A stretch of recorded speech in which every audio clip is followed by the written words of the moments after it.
এই কোরআনুল কারীম কাদের জন্য নাজিল করলাম? আমার আল্লাহ তাআলা ডাক দিয়ে বলতেছেন হুদাল্লিল মুত্তাকিন। আমি আল্লাহ রাব্বুল আলামিন এই কোরআনুল কারীম তাদের জন্য নাজিল করে দিলাম, তাদের জন্য এই কোরআনুল কারীম হিদায়াত, যারা হচ্ছে হুদাল্লিল মুত্তাকিন, যারা মুত্তাকি হবে। পড়ুন সুবহানাল্লাহ। মুত্তাকির আল্লাহ তাআলা কাদেরকে বুঝিয়েছেন? আমার আল্লাহ ডাক দিয়ে বলতেছেন কাদ আফলাহাল মুমিনুনাল্লাযীনা হুম ফি সালাতিহিম খাশিউন। আল্লাহু আকবার। আল্লাহ রাব্বুল আলামিন এখানে মুমিনের পরিচয় দিয়েছেন, মুত্তাকির পরিচয় দিয়েছেন। আল্লাহ তাআলা সুন্দর করে জানাইয়া দিতেছেন কাদ আফলাহাল মুমিনুন। আল্লাহ তাআলা সুন্দর করে জানাইয়া দিতেছেন সফল মুমিন ওই মুমিন, সফল মুত্তাকি ওই মুত্তাকি। আল্লাযীনা হুম ফি সালাতিহিম খাশিউন। আল্লাহু আকবার।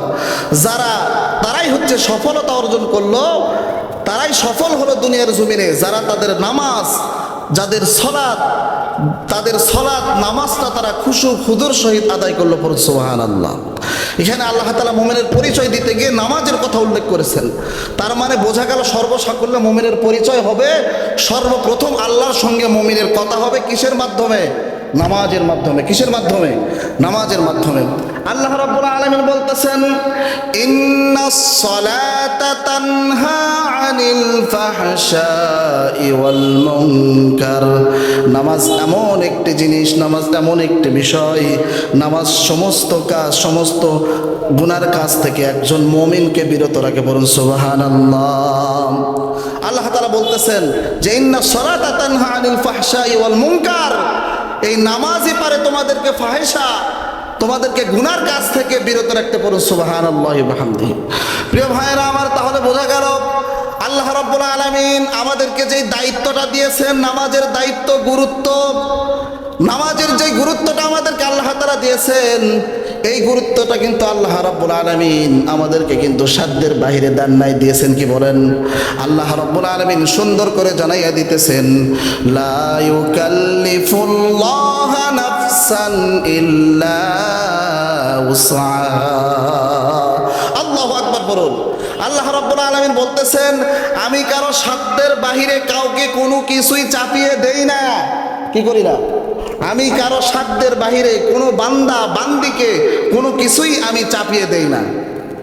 আল্লাহ রাব্বুল আলামিন আবার বলেছেন কোনো বান্দা যদি মনে করে আমি আল্লাহ তাআলার নামাজকে তার গাড়ে বোঝা বানিয়ে দিয়েছি, আল্লাহ তাআলা সুন্দর করে জানাইয়া দিতেছেন ওয়ামা খালাকতুল জিন্না ওয়াল ইনসা ইল্লা লিয়াবুদুন। আল্লাহু আকবার বলুন।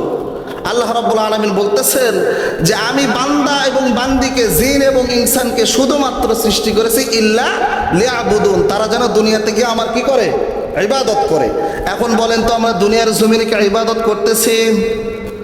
আল্লাহ তাআলা বললেন আমরা দুনিয়ার জমিনে এসে ইবাদত করব কার? একমাত্র আল্লাহর। আল্লাহ রাব্বুল আলামিন বলতেছেন যদি কোনো বান্দা কষ্ট করার পরে আমি আল্লাহ তাআলার কাছে আসে, অবশ্যই কিন্তু দুনিয়ার জমিনে দেখবেন কষ্টের পরে সুখ আছে না নাই? বলেন, কষ্টের পরে সুখ আছে না নাই? আছে না? কষ্টের পরে সুখ আছে। আল্লাহ তাআলা বলতেছেন ফা ইন্না মাআল উসরি ইউসরা, ইন্না মাআল উসরি ইউসরা। আল্লাহু আকবার করেন।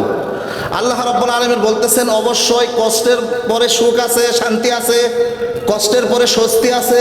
কথা বলেন না কেন? আছে না? কষ্টের পরে অবশ্যই শান্তি আছে।